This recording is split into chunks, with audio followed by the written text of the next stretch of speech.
Hey coucou, j'espère que tu vas bien. Ah, petit bonjour de Prunou, ma vieille chienne qui a 15 ans. Non, qui a 15 ans, mais. Ouais, je viens vers toi aujourd'hui. T'as vu, je me suis mis en mode un peu décontracte. Je fais pas souvent des vidéos ici en mode peinard canapé dans mon salon, mais parce que j'ai reçu ce merveilleux jeu The Children of Lita. Alors pour une fois, c'est vraiment un achat qui était presque irréfléchi. J'ai vu le jeu passer sur Instagram. Je suis allée voir les images sur le site de l'auteur du jeu. Je l'ai acheté. Il est juste assez fantastique. C'est une vibe qui résonne bien fort avec moi, ce qui me plaît, ce que j'aime. Alors c'est un jeu aussi, ça m'a surpris parce qu'il est arrivé vraiment extrêmement vite. Alors qu'il y avait des frais de douane et tout, je suppose qu'il vient des États-Unis, mais j'ai un doute sur le Royaume-Uni. Bon, bref, faudrait que je vérifie. Mais il est arrivé très très très vite. Et du coup, il est arrivé quasiment après, enfin très vite après, une semaine après, je pense, le Tarot of the Divine que j'ai depuis très peu de temps et que je suis en train d'étudier en ce moment. Je me fais des tirages quasi quotidiens avec le Tarot of the Divine. J'adore le Tarot of the Divine. Du coup, limite, celui-là, je m'attendais à le recevoir plus tard. J'étais en mode, oh, mais limite, c'est trop tôt, quoi. Et du coup, ce que je vais faire, c'est que, étant donné que c'est censé être pour Lita, je vais attendre que le temps passe, d'être plus dans une vibe d'été peut-être. Pour l'instant, on sent un tout petit peu le printemps qui arrive, mais sans plus, tu vois. Et du coup, je vais attendre de sentir vraiment les premiers effets de la chaleur, etc., qui va plus me rapprocher de la période de l'état, et ce sera sans doute plus propice aussi pour travailler avec l'énergie de ce jeu-là en particulier. Bon, je vais te montrer toutes les cartes, on y va tout de suite.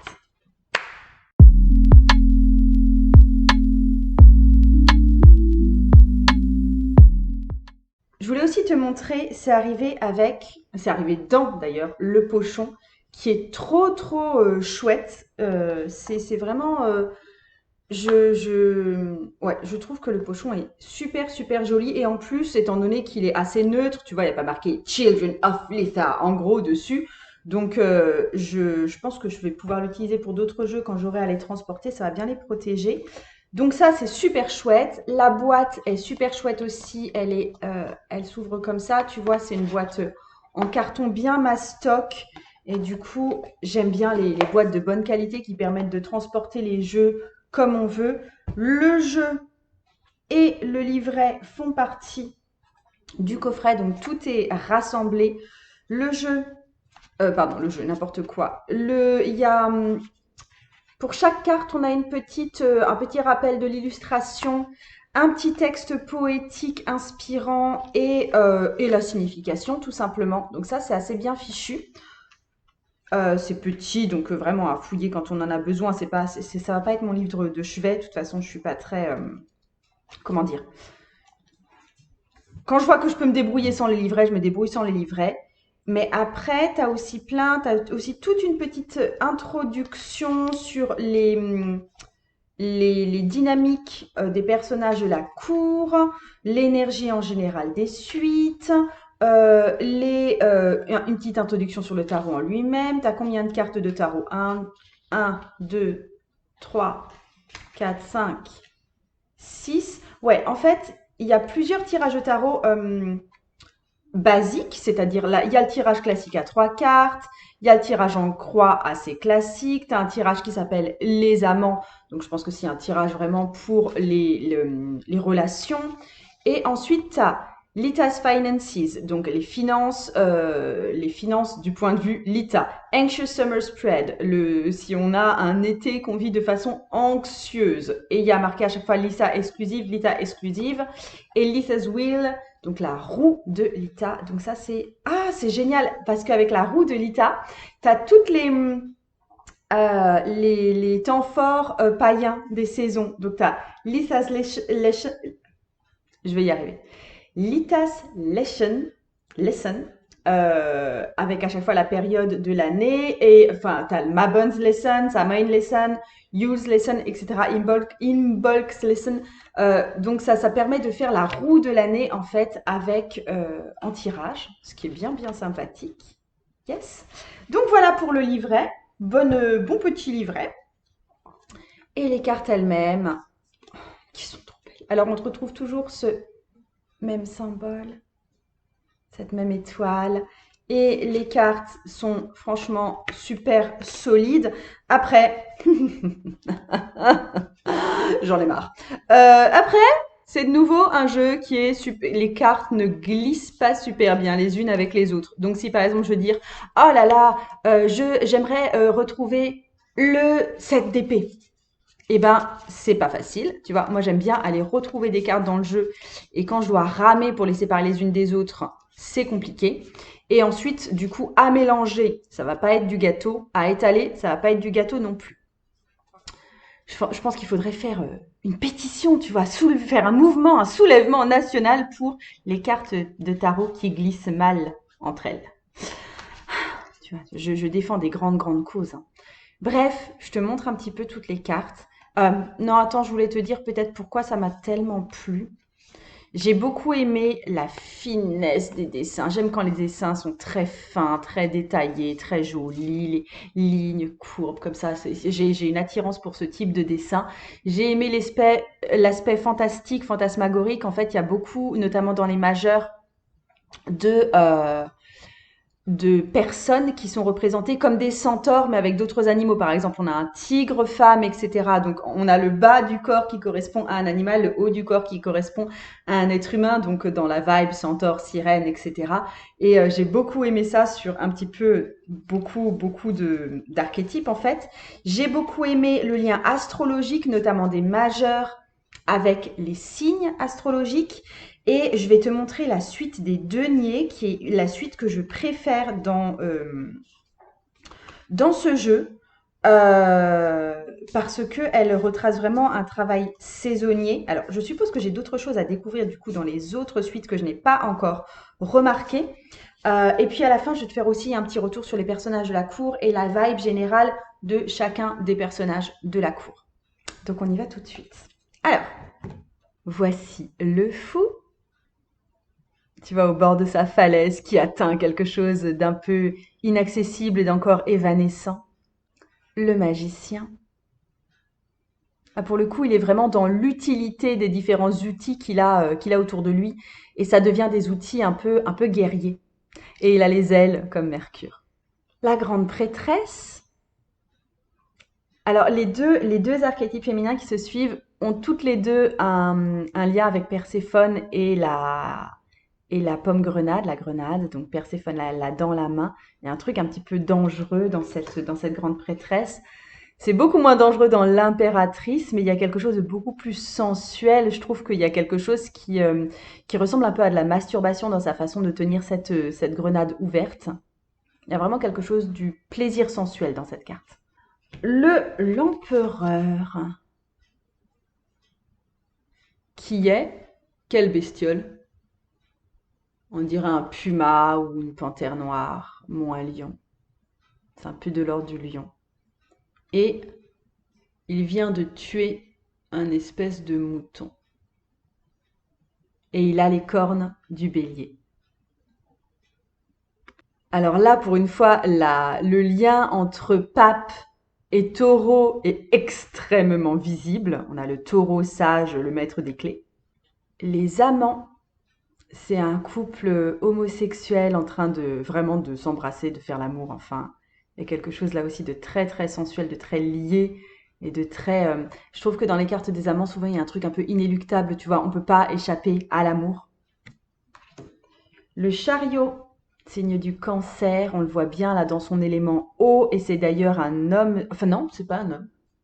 C'est une femme sirène qui conduit deux chevaux noirs et blancs comme le veut la tradition, hyper fougueux.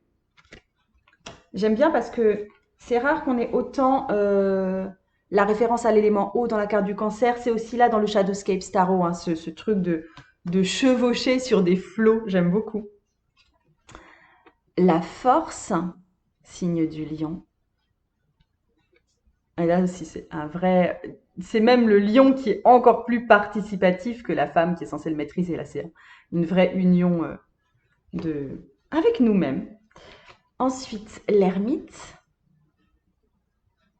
J'aime beaucoup cette carte de l'ermite aussi, de protéger ses arrières. Il y a un truc comme ça là.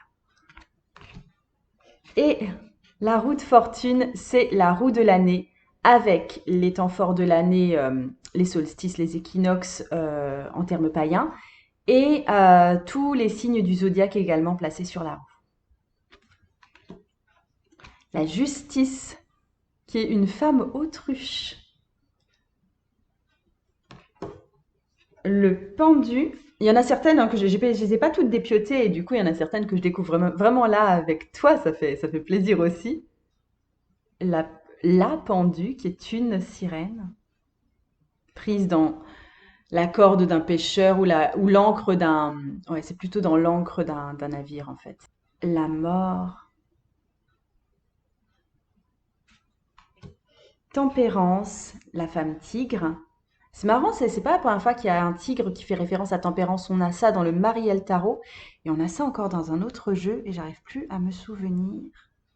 Je me demande si c'est pas dans le El Goliath. Non, je sais plus. Mais voilà, il y a ces trucs très apaisés et en même temps très puissants. Le diable.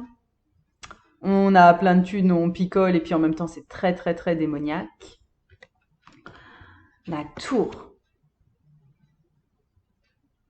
Ça fait vraiment penser, alors c'est pas exactement ça, mais les mythes de Charybdis en fait. Le danger sur Terre, parce qu'il y a une grotte avec un espèce d'énorme monstre dedans, et en même temps le danger sur la mer, parce que il y a un gros tourbillon. Euh, L'étoile, la lune,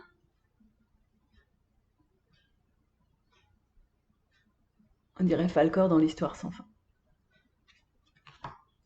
Le soleil, on dirait une basse tête. J'adore cette image. C'est rarement dessiné sous des traits féminins, le soleil. Le jugement. Alors, souvent, les cartes du jugement, pour moi, souvent, ça a des aspects négatifs, en fait, cette carte du jugement. Et ici, je la trouve assez positive. C'est vraiment une carte d'appel, de révélation, de transformation.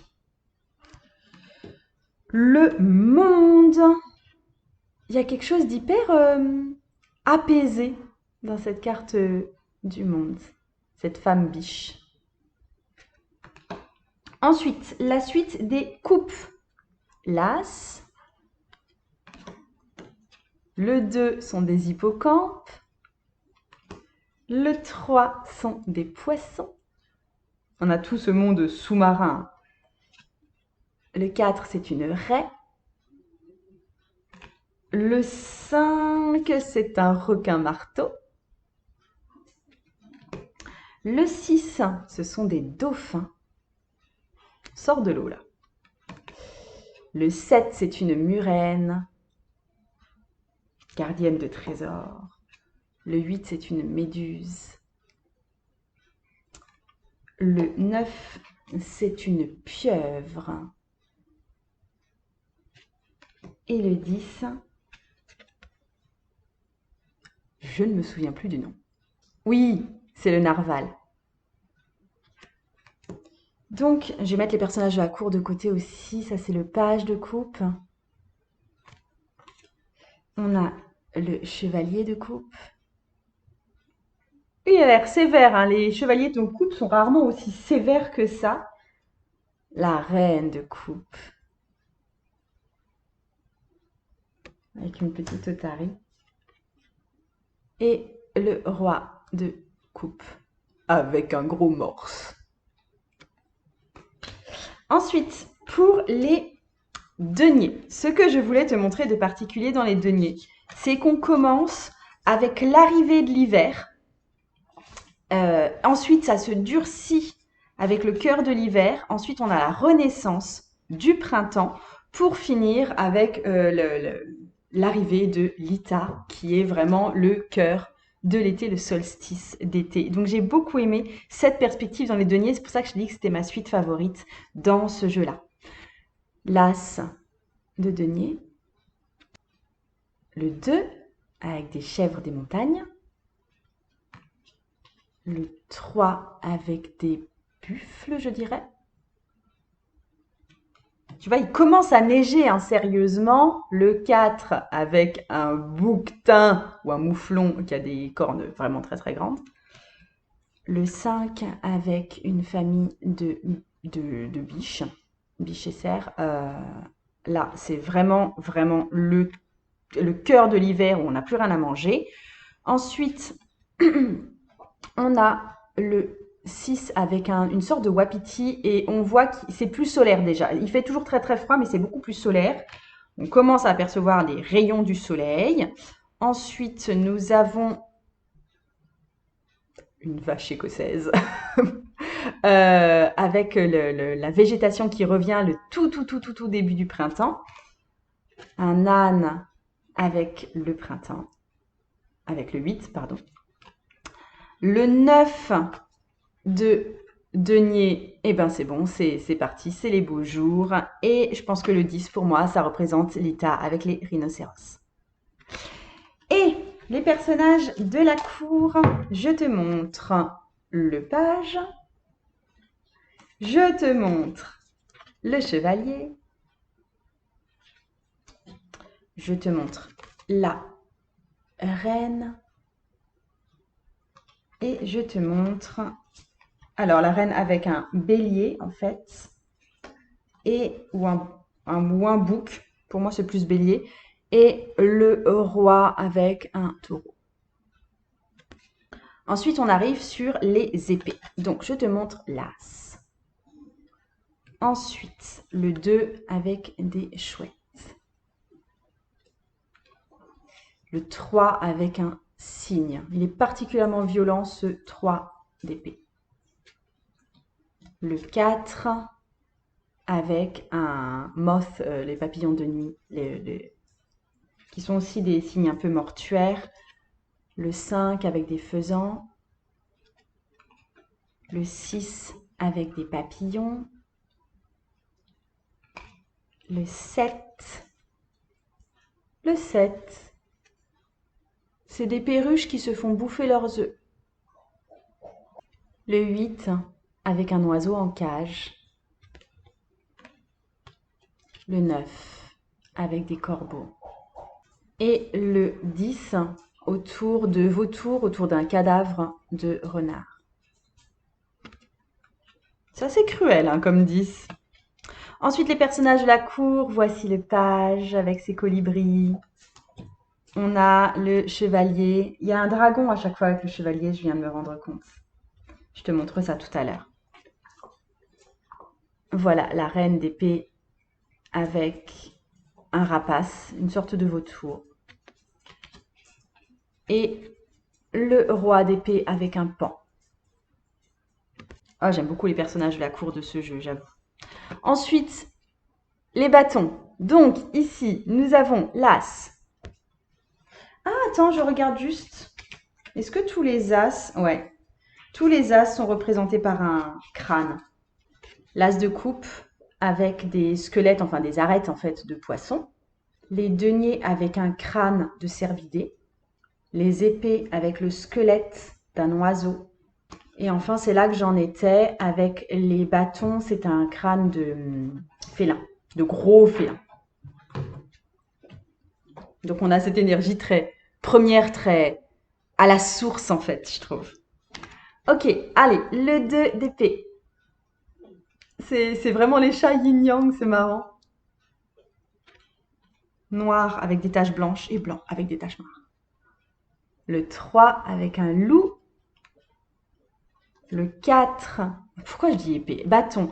Le 4 avec une famille de lions. Le 5 avec des tigres qui ont l'air fous. Le 6 avec un puma. On est vraiment dans les félins et dans les animaux de la savane là. Alors le 7 avec un coyote et un vautour. Et un vautour? Il ressemble limite à un dodo le vautour.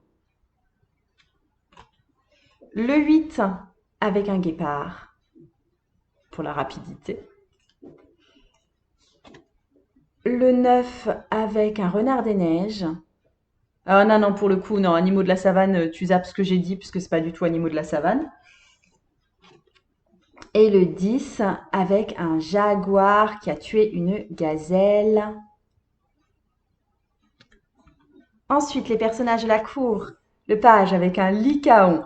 J'ai découvert qu'il y avait un lycaon. Les lycaons, ça fait partie de mes animaux favoris, on va dire. Et c'est, je crois, la première fois que j'en vois un représenté dans un jeu de tarot.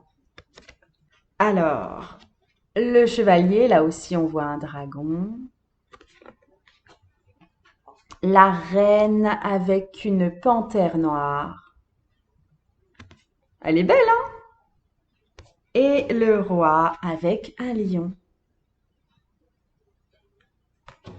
Et c'est fini! Je te montre juste, je fais un retour sur les personnages de la cour. Pour les pages, on est aussi bien chez des hommes que chez des femmes, des personnages toujours où on sent qu'il y a une certaine jeunesse et toujours accompagné d'un espèce d'animal totem qui va représenter un peu l'énergie de la suite. Donc on a vu avec les bâtons, c'était le lycaon, avec cet esprit de chaleur qui va avec le lycaon. Pour les épées, on a la légèreté avec les colibris. Pour les deniers, on a un bouc avec cet aspect très terrestre du bouc. Et pour les coupes, on a un poisson volant. Je trouve que c'est très chouette l'idée du poisson volant pour représenter à la fois cette idée d'intuition, tu vois, d'élévation et en même temps le côté haut des coupes. Ensuite, les chevaliers. Là aussi, il s'agit à la fois d'hommes et de femmes. D'ailleurs, chevalier de coupe, je ne sais pas si c'est un homme ou une femme, je dirais même plus une femme, tu vois. Et à chaque fois, ben, bien sûr, sur un cheval et en même temps accompagné d'un dragon. Ici, tu vois le dragon pour le bâton, avec à chaque fois un code couleur qui est bien sûr celui des suites, hein. Là, on a le dragon au-dessus de lui. Il est en train de se battre contre le dragon dans les épées. Ensuite, dans les deniers, on a un dragon qui est vaincu à terre. Et dans les coupes, j'avais pas remarqué ça. En fait, ça représente une femme qui est victorieuse parce qu'elle a tranché la tête du dragon. Attends, je regarde juste dans les bâtons, il me semblait pas que c'était... Si, dans les bâtons aussi, c'est une histoire de victoire sur le dragon.